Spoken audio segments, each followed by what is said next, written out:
तो आइए, good evening students. हम लोग आज ज़रा अपने इंट्रॉपी के प्रॉब्लम को आगे कंटिन्यू कर रहे हैं। इंट्रॉपी से रिलेटेड जितनी थ्योरी थी वो हमने आपको अर्लियर दे दिया था और हमने कहा था कि कुछ एक लेक्चर हम लोग थोड़ा प्रॉब्लम डिस्कस कर लेंगे। तो हमारा फर्स्ट प्रॉब्लम है, ज़रा पढ़ रहे हैं। हीलियम है जो 16 ग्राम का है, इसे एक्सपेंड किया जा रहा है 1 atm से 1/10 of its original pressure. Temperature constant है। Calculate change in entropy assuming ideal gas. पहले प्रॉब्लम क्या है कि 16 ग्राम का एक हीलियम है जिसको 1 atm से, एक एटमॉस्फेयर से 1/10 प्रेशर तक इसको चेंज किया जा रहा है कांस्टेंट टेम्परेचर पे। तो इसके कारण कितनी चेंज इन एंट्रोपी होगी ये हमें फाइंड करना है। तो हमने आपको पहले ही कहा था कि आप एक काम करो, फॉर्मूला पहले अप्लाई कर लो, साइन बाद में सोचेंगे। तो आइए, चूंकि यहाँ सिर्फ प्रेशर रिवर्सिबल है तो आप बोलिएगा कि sir del H system is equal to हो जाएगा 2.303 इन आर टी लॉग P1/P2। अब साइन के बारे में सोचें तो प्रेशर कम रहा है, मतलब गैस एक्सपांड हो रहा है, और एक्सपांसन में डिसऑर्डर्ड फॉर्म बढ़ता है, और डिसऑर्डर्ड फॉर्म बढ़ेगा तो एंट्रोपी बढ़ेगा। इट मीन्स जो डेल एस है वो पॉजिटिव होगा। अब सारी चीज़ निकाल लेते हैं। तो number of moles in is equal to 16/4। ये हमारा 16 ग्राम और ये 4 ग्राम पर मोल, तो इज इक्वल टू आ गया 4। इन आ गया, आर पता है आपको 8.314 joule per Kelvin per mole. Temperature is equal to Kelvin में कन्वर्ट कर लेते हैं तो 273 + 30 इज इक्वल टू 303 केल्विन। और P1/P2 का रेशियो निकाल ले तो 1/1/10 तो इज इक्वल टू 10। ये प्रेशर का रेशियो है तो यूनिट होगा नहीं। सारी वैल्यू अब आप पुट कीजिएगा। डेल एस हमारा आ जाएगा, तो del S is equal to 2.303 into n 4 8.314 into 303 into log 10। Solve करेंगे, आंसर आ जाएगा। बस अब इसे सिर्फ आपको सॉल्व करना है। सॉल्व करोगे आंसर आपके सामने होगा। क्लियर है? जब आप इसे सॉल्व कीजिएगा तो ये आंसर आएगा 76.59। कैलकुलेट करके देख लीजिएगा। होपफुली फर्स्ट प्रॉब्लम समझ में आ गया होगा। आइए अब ज़रा एक सेकंड क्वेश्चन पे आ जाए। तो 3 moles of an ideal gas CVM, m का मतलब मोलर है, 12.5 जूल पर केल्विन पर मोल है, 300 केल्विन और 5 dm³ पर है। गैस को हीट कर दिया 320 केल्विन पे और वॉल्यूम चेंज कर दिया 10 dm³। Find entropy change. Numerical अगर आप केयरफुली पढ़ रहे होइएगा तो इसमें 2 चीज़ें चेंज हो रही है, एक टेम्परेचर और एक वॉल्यूम। टेम्परेचर बढ़ रहा है, दैट इज़ वाई एंट्रोपी का साइन पॉजिटिव होगा। वॉल्यूम भी आपका बढ़ रहा है, दैट इज़ वाई एंट्रोपी का साइन यहाँ पर भी पॉजिटिव होगा। तो हम लोग एक काम कर सकते हैं, या तो डेल एस टोटल दोनों इंडिविजुअल का सम कर ले, या S1 अलग निकाल ले, S2 अलग निकाल ले, फिर हम दोनों को ऐड कर ले, हमारा डेल एस टोटल आ जाएगा सिस्टम का। क्लियर? तो आ जाइए, हमने S1 का फार्मूला अलग लिख लिया, S2 का फार्मूला अलग लिख लिया। अब S1 अगर देखिएगा तो टेम्परेचर 300 से 320 केल्विन जा रहा है, तो S1 भी बढ़ेगा। बढ़ने का मतलब पॉजिटिव। और S2 में भी वॉल्यूम आपका इंक्रीज़ हो रहा है, तो S2 भी इंक्रीज़ होगा, मतलब पॉजिटिव। तो डेल एस टोटल जो हमारा हो जाएगा सिस्टम का, वो हो जाएगा del S1 plus del S2। सिर्फ मैग्नीट्यूड पुट करना है, 2.303 इंटू 3 दिया हुआ है इंटू 12.5 लॉग T2। 320 और 300, 320/300 plus 2.303 into 3 into 8.314 into log V2/V1। V2 और V1 की आप वैल्यू देखो तो फाइनल 10 है और इनिशियल 5 है, तो 10/5 आप पूरी मैग्नीट्यूड यहाँ पुट कीजिएगा और आंसर फाइंड कीजिएगा। और वो आफ्टर कैलकुलेशन अप्रॉक्स 20 आ रहा है, 20 joule per kelvin. Approx answer हमने दिया है, समझ में आ गई होगी बातें। बढ़े जाए आगे। हमारा ये एक केमिकल रिएक्शन दे दिया है और इस केमिकल रिएक्शन के रिगार्डिंग एंट्रोपी चेंज पूछ रहा है। प्रॉब्लम पढ़ पा रहे होइएगा। तो अर्लियर बताए होंगे कि del S is equal to sigma of del S of product minus sigma of del S not of reactant is equal to twice of del S not of H2O liquid minus product में minus twice into del S not of H2O gas, और यहाँ minus bracket में आएगा, bracket खोलिएगा तो minus ही आएगा, minus 1 into del S not of O2 gaseous. सारी value आपको पता है, वैल्यू यहाँ पुट कीजिएगा और आंसर ऑब्टेन कीजिएगा। बातें समझ में नहीं आई क्या? या भी यार थ्योरी में हमने ये फॉर्मूला डिस्कस किया हुआ है।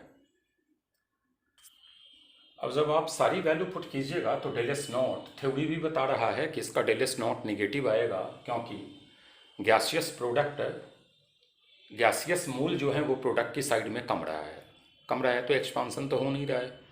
देखिए आपने कैलकुलेट भी किया है तो अप्रॉक्स वैल्यू हमने दिया है नेगेटिव साइन के साथ, 318 जूल पर केल्विन पर मोल है। ठीक है ना, थोड़ा बहुत डेटा ऊपर नीचे हो जाए तो घबराइएगा नहीं। बढ़ा जाए। आइए हमारे पास नेक्स्ट क्वेश्चन है। क्वेश्चन पहले आप ज़रा रीड कर लीजिएगा।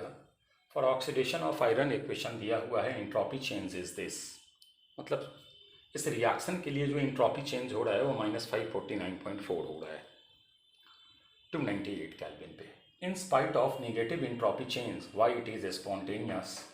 इस रिएक्शन का जो इंथैल्पी चेंज है वो आपको दिया हुआ है। तो अर्लियर हमने आपको कभी बोला था कि सिर्फ डेल एस सिस्टम देखकर हम एक रिएक्शन की स्पॉन्टेनिटी को डिस्कस नहीं करते हैं, हम लोग को डेल एस टोटल देखना होता है, सिस्टम प्लस सराउंडिंग। तो ये तो सिर्फ सिस्टम का निगेटिव दिया है ना, तो उससे कैसे हमको पता लग जाएगा कि ये रिएक्शन स्पॉन्टेनियस है या नॉन स्पॉन्टेनियस है? हमको तो टोटल निकालना होगा। तो एक फार्मूला वहीं पर हमने और डिस्कस किया होगा कि del S of surrounding is equal to होता है minus of del H system by T, constant pressure पे। और जनरली जो हमारे केमिकल रिएक्शंस होते हैं वो कांस्टेंट प्रेशर पे ही होते हैं। तो इज इक्वल टू माइनस है और ये माइनस है तो प्लस हो जाएगा 1648 इंटू 10⁻³ डिवाइडेड बाई, समझ में नहीं आई बातें।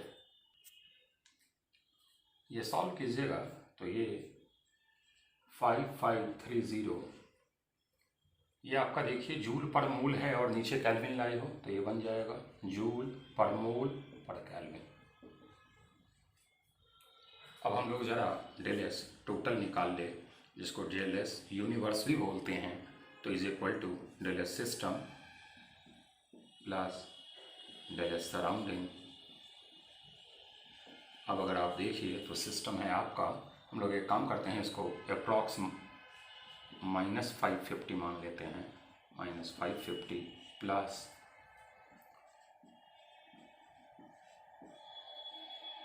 अब एक चीज़ तो है, आप इसे कैलकुलेट करोगे तो ये ग्रेटर देन 0 आएगा, और अगर ग्रेटर देन 0 आ गया तो बताया हुआ है प्रोसेस स्पॉन्टेनियस होता है, that is why it is spontaneous.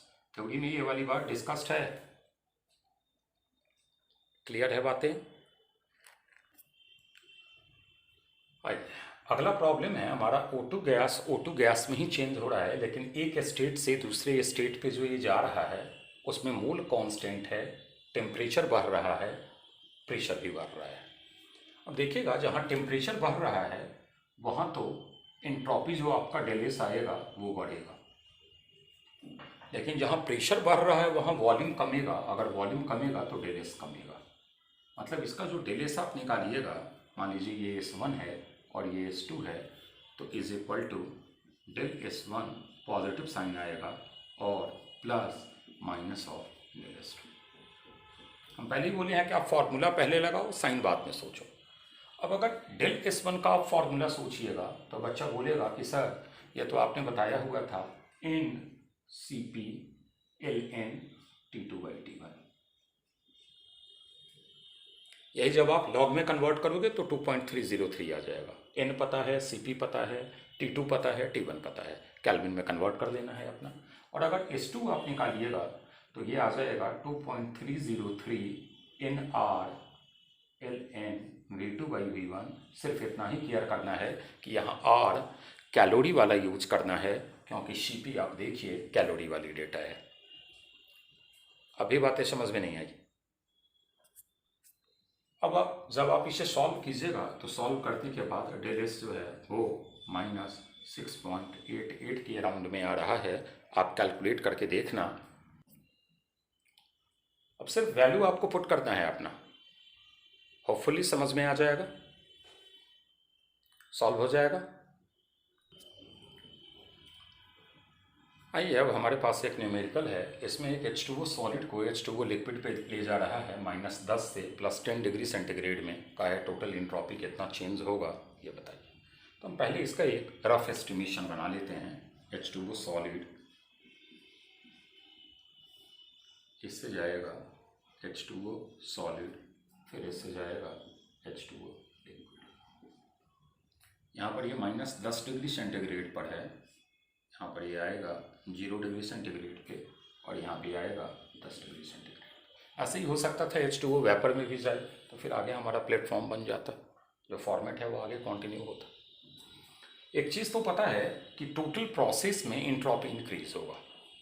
मतलब देखिएगा तो यहाँ से यहाँ तक हमारा डेल S1 आएगा जो बढ़ेगा, और डेल S1 हमारा क्या होगा वो समझिएगा, इन CP किसका, आइस का, इंटू ln T2/T1। फिर आ जाइए यहाँ पर आकर के हमारा S2 होगा, और S2 क्या होगा, तो ये हो जाएगा Q/T। अगर आप देखिए तो डायरेक्ट Q दे दिया है 1440 divided by temperature 0 degree centigrade, तो 273। फिर आप यहाँ पर आ जाइए तो यहाँ पर भी आपका डेल S3 इंक्रीज होगा, तो डेल S3 जो आपका बन जाएगा वो बन जाएगा इन CP H2O लिक्विड का दिया हुआ है ln T2/T1। पूरे प्रॉब्लम में अगर आप आ जाइए तो परमोल की बात कर रहा है, तो n गिवन है। पहले वाले के लिए आ जाइए तो n1 है इंटू CP आइस का दिया हुआ है 9 + साइन होगा, इंटू हम ln में ही वैल्यू यूज कर रहे हैं, लॉग में आप कन्वर्ट करोगे तो 2.303 आ जाएगा। T2/T1 तो 273 -10 का मतलब 263। ये हमारा आ गया डेल S1। अब आ जाइए डेल S2 आप निकालिएगा तो 1440 डायरेक्ट, अगर लैटेंट हीट दिया होता तो Q = ml हो जाता, ठीक है ना। फिर आप उससे Q/T करते, लेकिन ये तो डायरेक्ट Q ही आपको दे दिया है 1440 / 273। ये आपका आ गया। यूनिट से भी पकड़ लो, कैलोरी पर मोल। टेम्परेचर से डिवाइड करोगे तो कैलोरी पर मोल पर केल्विन, इसका भी वही है यूनिट। फिर यहाँ पर आ जाइए, ये भी हमारा पॉजिटिव साइन होगा। फिर यहाँ पे आ जाइए तो ये भी हमारा प्लस साइन, और आ जाएगा इन 1 इंटू CP ऑफ वाटर 18 दिया हुआ है, इंटू ln में ही यूज कर रहे हैं, लॉग में यूज करोगे 2.303 आ जाएगा। T2 10 प्लस है तो 273 में 10 ऐड कीजिएगा 283, और 0 273। एक्चुअली 0 पे क्या होगा, फिजिकल स्टेट चेंज होगा यहाँ पर, ठीक है ना। वहाँ जो लैटेंट हीट होता है वो फ्यूज़न होता है। अगर L दिया होता तो आप डायरेक्ट 1440 यूज़ नहीं करते, अगर वो L होता तो। क्लियर है बातें। अब इसे ही जब आप सॉल्व कीजिएगा तो ये सॉल्व करने पे आपका आ जाएगा 6.258 कैलोरी पर डिग्री पर मोल। कोई दिक्कत है क्या यहाँ तक? समझ में यहाँ तक की बातें आ गई? हाँ, एक नेक्स्ट प्रॉब्लम हमारे पास है। एक मूल मोनो एटॉमिक आइडियल गैस है, इसको कांस्टेंट प्रेशर पे 25 डिग्री सेंटीग्रेड से 300 डिग्री सेंटीग्रेड तक हीट कर रहा है। इस पूरी प्रोसेस के लिए जितना डेल S मतलब चेंज इन एंट्रोपी, वर्क आपको जितना करना पड़े, कितना चेंज इन इंटरनल एनर्जी होगा और कितना इंथैल्पी चेंज होगा, ये बताना है। सी भी दे दिया है, 3/2 है। पहले प्रॉब्लम क्या है ये समझ रहे हैं। एक हमारे पास मोनो एटॉमिक आइडियल गैस है, उसको कांस्टेंट प्रेशर पे हीट कर दिया। प्रेशर अगर कांस्टेंट है तो ऑब्वियस सी बात है हीटिंग का इफेक्ट वॉल्यूम पे दिखेगा। क्लियर है? तो वॉल्यूम चेंज अगर होगा तो वर्क तो होगा। टेम्परेचर अगर सिस्टम का चेंज हो रहा है तो इंटरनल एनर्जी चेंज होगा। तो वॉल्यूम चेंज होगा तो वर्क का कॉन्सेप्ट आ गया। टेम्परेचर चेंज हो रहा है तो इंटरनल एनर्जी का चेंज आ गया। इंट्रोपी चेंज होगा क्योंकि टेम्परेचर चेंज किया जा रहा है। इन सारी प्रोसेसेस को हमें फाइंड आउट करना है। तो हम लोग एक काम करें, अर्लियर एक फार्मूला हम लोग पढ़े थे कि heat measured at constant pressure is equal to del H is equal to N C P del T. हम स्पेसिफिक हीट वगैरह, हीट कैपेसिटी वगैरह बताए होंगे, वहाँ ये चीज़ बोले होंगे। इज इक्वल टू 1 मोल है तो 1 इंटू सी भी दिया हुआ है तो सी पी आ जाएगा 5/2R into change in temperature निकालना है तो केल्विन में निकालो तब, डिग्री में निकालो तब, सेल्सियस में निकालो तब, वो कांस्टेंट ही रहेगा। तो 300 और 225 मतलब 275,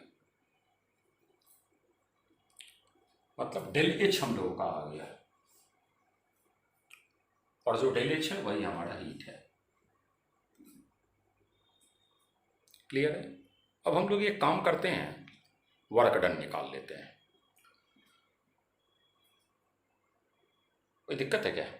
तो एक चीज़ आप देख रहे होइएगा कि टेम्परेचर बढ़ाया जा रहा है। टेम्परेचर अगर बढ़ रहा है तो वॉल्यूम बढ़ रहा होगा, वॉल्यूम बढ़ रहा है तो एक्सपांसन। एक्सपांसन का मतलब कि गैस जो है वो वर्क कर रहा है, और अगर गैस वर्क कर रहा है तो वर्क निगेटिव आएगा। तो वर्क इज इक्वल टू हमारा हो जाएगा minus P delta we. Clear? अब बच्चा बोलेगा कि सर डेल्टा वी तो पता ही नहीं है, तो आइए कोई बात नहीं, तो is equal to minus P V2 minus V1 is equal to minus P V2 N R. Formula लगाते हैं, PV is equal to N R T, तो V is equal to N R T by P. तो N R T2 by P constant pressure पे है, mole भी constant है, minus N R T1 by P, P cancel, N R बाहर आ गया तो माइनस इन आर बाहर निकाल दीजिए, T2 माइनस T1। वर्क भी आ गया हम लोगों का।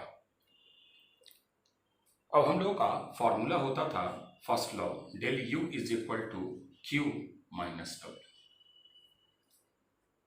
Q आपको पता है, वर्क डन आपने निकाल लिया है, वैल्यू पुट कीजिएगा, आपको डेल U आ जाएगा।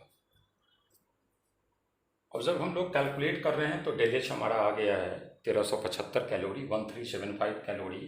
वर्क हम लोग वैल्यू पुट किए तो minus 550 calorie. Del U is equal to हम लोग का आ गया 875 कैलोरी। टेम्परेचर बढ़ रहा है तो ऑब्वियस सी बात है कि इंट्रॉपी बढ़ेगा। तो डेल एस का जो फॉर्मूला हम लोग का होता था वो होता था N C P L N T2 by T1। इन आपको पता है 1 इंटू 5/2, आर की वैल्यू कैलोरी वाली रखना, बाकी आंसर कैलोरी वाला निकाले हो। एल एन लॉग में कन्वर्ट करोगे 2.303 से मल्टीप्लाई हो जाएगा एल एन। अब यहाँ आपको कैल्विन में कन्वर्ट करना होगा तो T2 573 कैल्विन डिवाइडेड बाई 25 अगर ऐड कीजिएगा तो 298। ये एल एन में है, लॉग में रखोगे तो 2.303 आ जाएगा। कैलोरी में R2 सारी वैल्यू पुट करोगे, डेल एस भी आ जाएगा। और जब आप वैल्यू वगैरह पुट कीजिएगा तो डेल एस की वैल्यू भी आपको मिल गई। उम्मीद करें यहाँ तक की बातें समझ में आ गई होंगी। चलिए फिर अगले लेक्चर में हम लोग कुछ गिब्स एनर्जी वगैरह के बारे में पढ़ते हैं। Okay, thank you.